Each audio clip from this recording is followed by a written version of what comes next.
Quero saudar com a paz do nosso Senhor Jesus Cristo. Amém. Aquele que vive, que reina e que voltará. As pessoas perguntam qual o motivo de um culto na virada. Será que é apenas mais uma reunião? Se é apenas um lugar onde nós vamos dividir pratos e vamos nos vestir bem? As pessoas elas não entendem muito bem o propósito de um culto como esse. O propósito desse culto é simbolizado por essa última música que nós cantamos, agradecimento. Como o Sebastião muito bem falou, as pessoas elas estão perdidas por aí,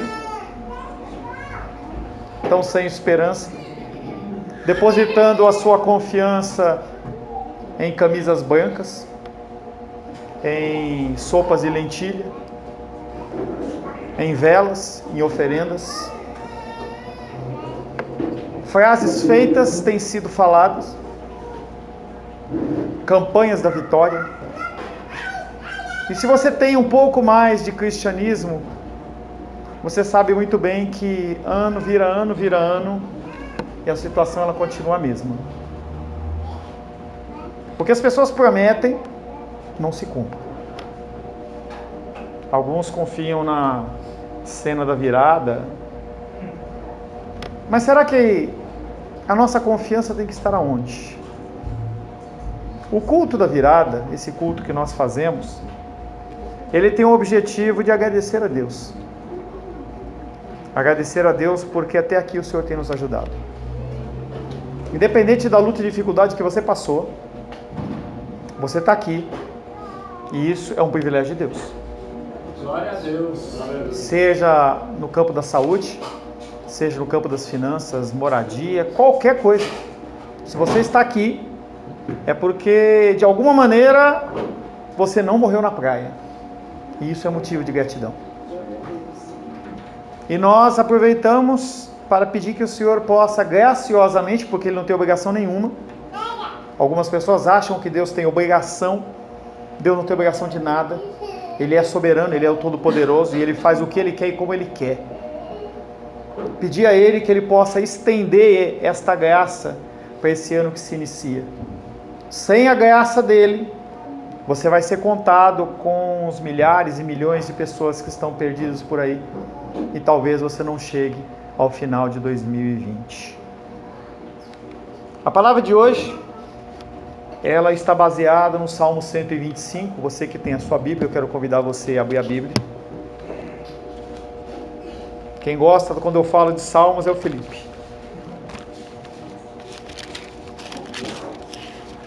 Salmo 125, apenas 5 versículos, mas que trazem um ensinamento profundo para o seu ano de 2020. Salmos 125.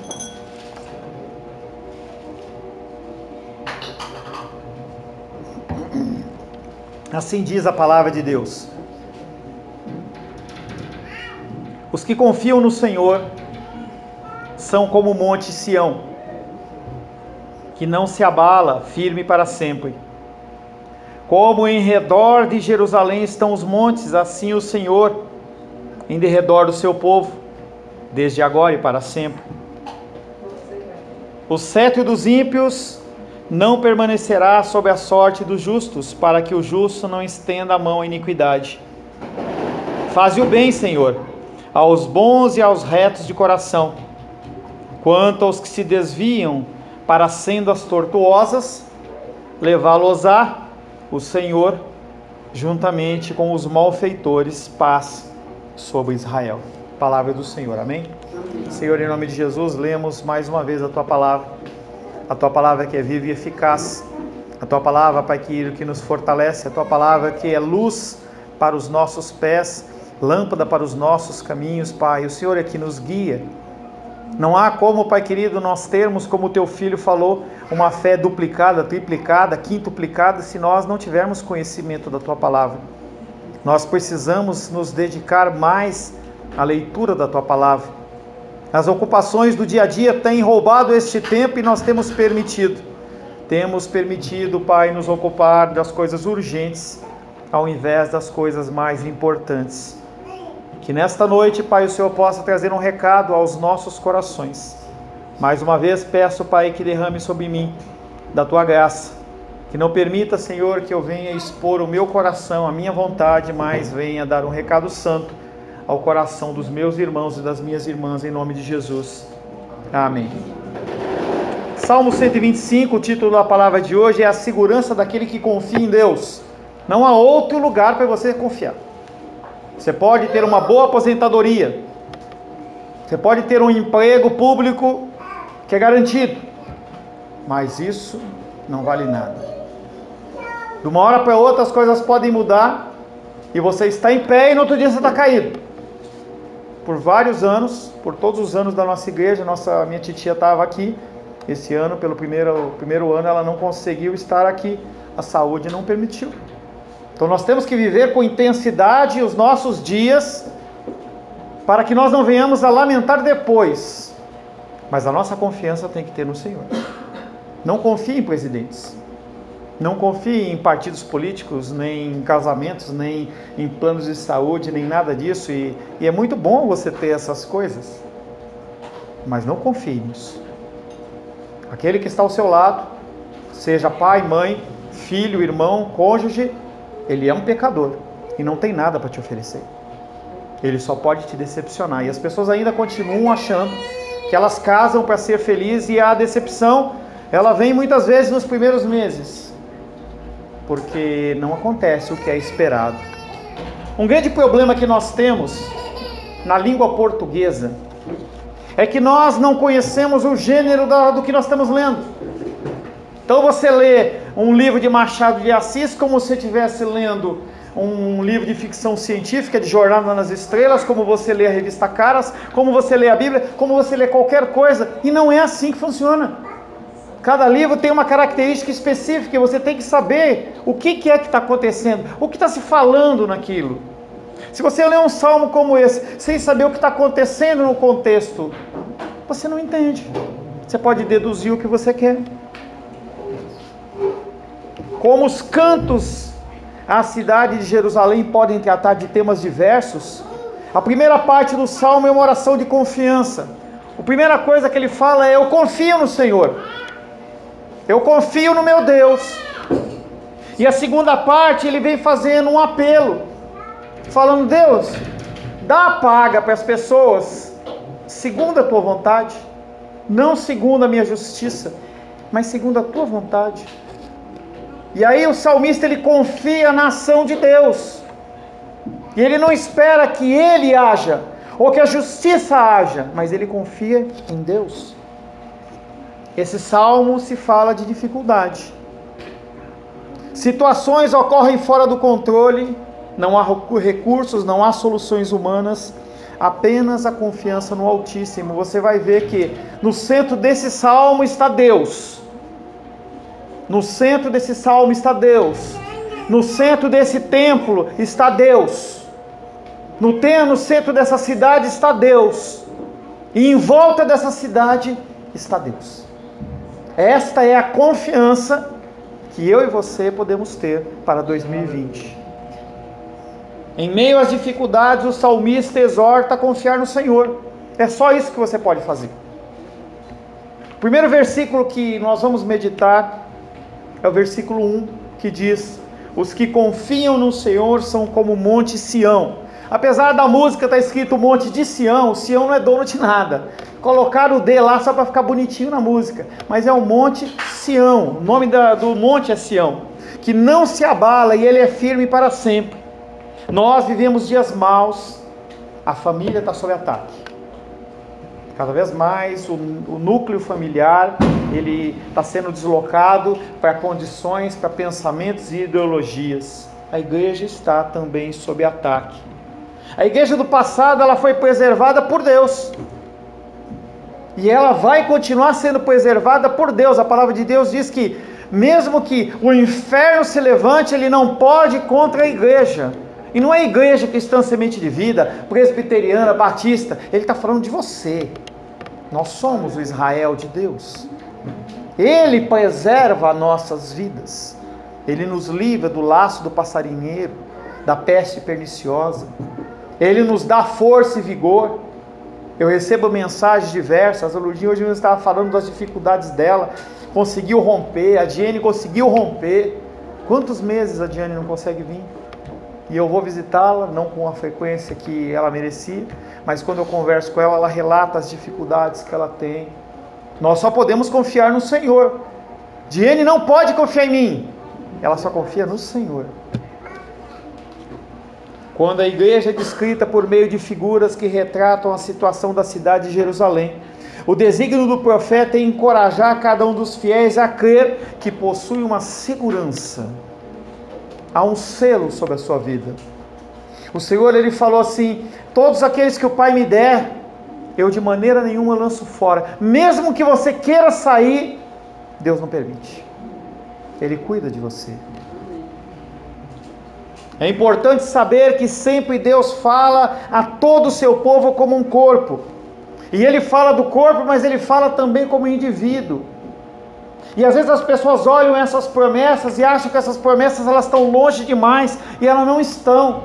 O problema é que nós temos o nosso foco no material. É na roupa, é no carro, é no dinheiro. Mas a confiança em Deus nos traz paz, nos traz segurança. Novamente citando a Diane, se você tiver um tempo, conversa com ela e pergunta para ela se tem algo faltado para ela. Não falta. É o Senhor que de alguma maneira acontece. Pelo contrário, ela é uma das pessoas que mais ajuda na cesta básica, que você devia ficar com vergonha.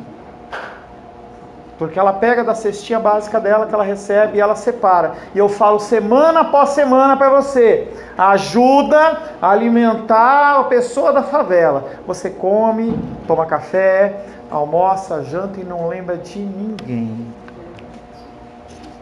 Embora o mundo nos sujeite a tantas e súbitas mudanças, nós estamos debaixo das mãos de Deus. O salmista tem essa segurança. E não é porque ele não está passando nenhuma luta. Ele está passando perseguição. Mas ele consegue olhar além disso. E consegue falar: eu confio em Deus. Quando você lê Abacuque, ele fala: eu estou vendo a destruição, mas eu confio em Deus. Mesmo que falte o alimento, falte a oliveira, falte o boi, falte o leite, falte tudo, eu sei que o Senhor está no controle de todas as coisas. Mas mesmo esta promessa não impede que nós passemos por lutas e dificuldades. As pessoas pregam: olha, vem para a igreja que você não tem mais luta. Mentira. Mentira. Normalmente o discurso é o contrário. A pessoa fala: depois que eu entrei na igreja parece que as portas do inferno se abriram. Não é isso. O problema é que você começa a olhar para situações de uma forma diferente. Aquilo que era fácil para você aceitar, que é errado, você já não aceita mais. Aí a coisa começa a ficar mais difícil. Começa a ficar mais difícil. Deus, quando permite que sejamos levados de um lado para o outro, impelidos como palha ao sabor do vento, saiba que Ele está no controle de todas as coisas. Não é ação do diabo. Tira o diabo da sua boca. Quem controla a minha vida, quem controla a sua vida, é Deus. Não importa a situação que você está passando, Ele está no centro de Jerusalém, Ele está no centro dos muros, Ele está no centro do templo, e Ele mora dentro de você. Não há como Satanás fazer algo que não seja por uma permissão de Deus, para que você se torne uma pessoa melhor. Você não fica melhor na praia, e praia é muito legal. Você fica melhor quando você passa lutas e dificuldades. É assim que você consegue enxergar Deus. De outra maneira você não consegue enxergar. Você se perde nos prazeres. O Senhor, Ele muitas vezes permite para ver até onde você vai. E você vai. E você vai. E se Ele deixar, você vai e não volta mais. E as dificuldades vêm exatamente para nos mostrar que nós temos que depender dele. E por mais que a gente veja a prosperidade dos ímpios, eles são como a erva, que um dia estão prósperos e em outros dias eles sumiram. Mas você continua. Mas você continua. Salmo 125, verso 2. Como em redor de Jerusalém estão os montes, assim o Senhor em redor do seu povo desde agora e para sempre. A comparação empregada no segundo versículo é bastante clara, nos ensina que como os montes em redor de Jerusalém exibem a aparência de muros, assim Deus é em volta de você, é em volta da minha vida. E aí ele começa a apresentar essa figura de linguagem, essa metáfora para você entender, porque todas as casas, pelo menos aqui no Brasil, em regra, tem muros, para proteger o quê? Do ladrão, da dificuldade, do roubador, de qualquer pessoa que queira te lesionar. Então aquele muro é a referência que ele faz em relação a Deus. Como em redor de Jerusalém estão os montes, da mesma maneira o Senhor ele fica à sua volta, porque o diabo fica ao seu derredor, mas ele fica à sua volta. Verso 3: o cetro dos ímpios não permanecerá sob a sorte dos justos, para que o justo não estenda a mão à iniquidade. E o Senhor permite que a iniquidade ela caminhe solta até um ponto. Não é desse jeito. Às vezes a gente olha na televisão e a gente vê essas coisas acontecendo, e eu fico me pensando o dia do juízo com essas pessoas que vão lá e roubam medicamentos, roubam alimentos. Quantas pessoas morrendo na fila dos hospitais simplesmente porque o médico bonitinho ele acha que ele pode bater o cartão e ir embora. Alguém pode desviar a verba e ficar sem o medicamento, o mais necessitado precisa disso, precisa daquilo. Essas pessoas vão pagar duro no dia do juízo, se não pagar aqui na terra. E nós não temos que olhar para isso, mas entenda que o Senhor ele não permite que essa iniquidade avance a tal ponto que você venha a cobiçar isso. Você pode até olhar com um pouco de inveja, mas não passa disso, porque você é filho. Porque você é filha. As pessoas que sucumbem a esse tipo de ação não têm o Espírito de Deus no coração delas, e você não pode esperar que elas ajam de uma maneira diferente, simplesmente assim.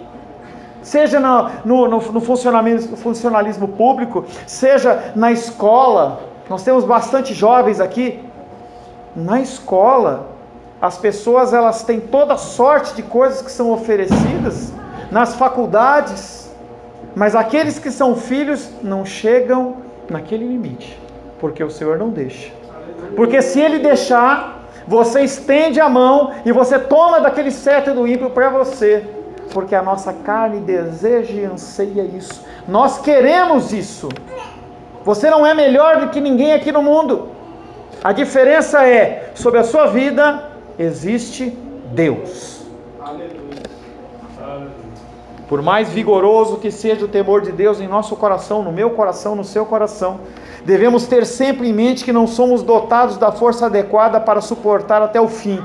Se Deus afastar a mão dele de você, você vai fazer coisas piores, das coisas mais abomináveis que hoje você fala como terríveis. 125, verso 4. Faze o bem, Senhor, aos bons e aos retos de coração. Há diferença entre aquele que serve e aquele que não serve a Deus. Pastor, mas eu não consigo ver. Mas existe. O salmista está falando, olha, dentro dessa luta, dessa dificuldade, olha para a vida de cada um, Senhor, e faz o bem. Não é porque Deus não vai fazer, é porque nós somos comissionados pelo próprio Deus a associar a nossa fé com oração. Nós somos chamados por Deus a ter fé, mas também a pedir a Deus. E muitas vezes as nossas orações elas são recheadas de lágrimas, as nossas orações são recheadas de dúvidas, e o Senhor simplesmente olha para mim e olha para você e Ele entende. Nós somos seres humanos, passíveis de paixões, passíveis de tentações, e Ele nos entende. Por isso que nós temos que abrir o nosso coração, não é porque Ele não conhece, mas porque Ele fala, orai sem cessar. Por que eu tenho que orar se Ele sabe todas as coisas? Se Ele é soberano? Porque Ele manda, orai sem cessar. E dentro das orações, nós temos orações de ações de graça. Nós temos orações de petição, oração de intercessão pelo próximo e vários tipos de oração. E todas elas são ligadas ao quê? À fé. Porque se a gente não tem fé, você vai orar para quê? Por que você vai pedir algo se você sabe que a pessoa não vai fazer? 3 pessoas em especial aqui são fáceis da gente pedir ajuda. Pedro? Cadê o Pedro? Dormindo. Pedro, o Gabriel e o Rafael. Você quer alguma coisa que seja feito? Pede para eles. Não questionam. Não perguntam. Pelo contrário, eles falam, tem mais alguma coisa que eu possa ajudar? Posso fazer por mais alguma coisa? E algo que a gente não tem no nosso coração. A gente acha que nós viemos aqui ao mundo para ser servidos, e nós não viemos aqui para ser servidos. Como o Senhor, nós viemos para servir. E você vai ter uma chance para mostrar isso no fim, quando você acabar de comer a comidinha gostosa que nós vamos servir. Será que você vai ficar sentadinho aí ou você vai ajudar? Ano passado teve um mutirão dos homens, em especial o Alice e o Felipe. Mas agora quero convidar o meu querido lá atrás, né? Entendeu? Você está convidado a nos ajudar a lavar a louça. Porque a regra é, quem cozinha, não lava. E se você é homem e cozinhou, você vai lavar também, não tem problema não. Tá? Verso 5. Quanto aos que se desviam para sendas tortuosas, levá-los-á o Senhor, juntamente com os malfeitores. Aqueles que agem errado, eles vão receber a sua paga. Não tente ao Senhor. Não prove ao Senhor. Não faça como muitas pessoas falam assim, eu vou fazer o que eu quero, como Sebastião falou assim, o meu corpo é a minha vontade, as minhas regras. Não. Não entra nesse caminho. Não entra nesse caminho, porque esse caminho é chamado de um caminho tortuoso. Um caminho que a pessoa se perde e ela não consegue voltar mais. Nós estamos na igreja com um objetivo: conhecer a Deus. Eu não sou bom de festas, não sou bom de eventos, não faço campanhas, não acredito em campanhas, não vejo isso na Bíblia. Eu entendo que nós temos que ser capacitados para o dia mau. Pastor, de novo você vai falar do dia mau? Pois é. 2020 não vai ser melhor. Você não vai ter mais saúde. Você não vai ter mais dinheiro. O nosso corpo, ele caminha para o fim. Não caminha para a novidade. Nós caminhamos para o fim. E qual é o objetivo? Se preparar. É você no dia mau, você saber aonde você recorrer. Você está com a dificuldade, ninguém te ajuda, ninguém te atende. Deus. Você precisa de estratégias. O nosso objetivo é dar estratégias. As pessoas, elas estão num mundo em que é a busca da felicidade. Não há felicidade sem Cristo. Há momentos de prazer, momentos de alegria, mas não há felicidade sem Cristo.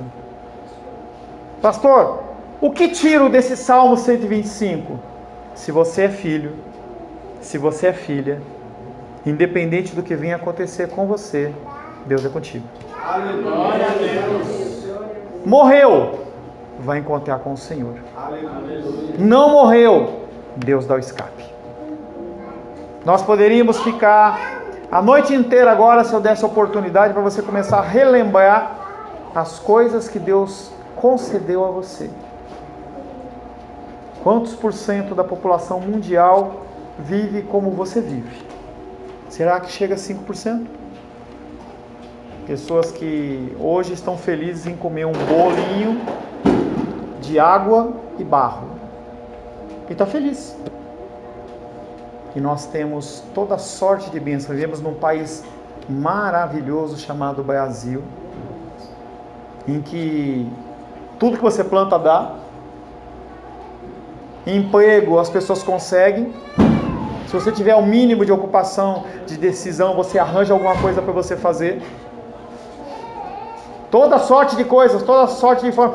Mas você vai a outros países, as pessoas elas padecem, não tem nada. Pobreza total, completa. Você vai na África, completo. Nunca fui na África, mas você vê os documentários. Então você é abençoado. E nós temos que cortar a murmuração do ano de 2019 para entrar 2020 agradecendo tudo que Deus tem feito pelas nossas vidas. Independente do que você passou, você está vivo.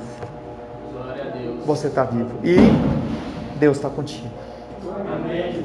Se nós não finalizarmos esta noite, se o Senhor vier ou se você vier a falecer, acredite que quando você abrir os olhos, você vai estar junto com o nosso Salvador. Feche seus olhos. Senhor, em nome de Jesus, queremos agradecer a Ti, Pai, porque o Senhor é bom e a sua misericórdia dura para sempre. Agradecemos ao Senhor, Pai, porque a segurança que temos depositado no Senhor não é nossa. É o próprio Deus que deposita no nosso coração, que nos leva, Pai querido, a darmos um passo a mais, a irmos adiante. Queremos, Pai querido, glorificar ao Senhor por mais esta palavra. Que o Senhor possa, Pai, nos moldar. Que o Senhor possa, Pai querido, nos trazer a consciência do verdadeiro cristianismo, do nosso papel, Pai, em meio a este mundo tenebroso. Que nós não fiquemos satisfeitos, Pai, em contemplar as nossas vidas e as nossas posses, mas nós possamos amar a Deus sobre todas as coisas e ao próximo como a nós mesmos, Pai. Te louvamos, Pai, em nome de Jesus. Amém.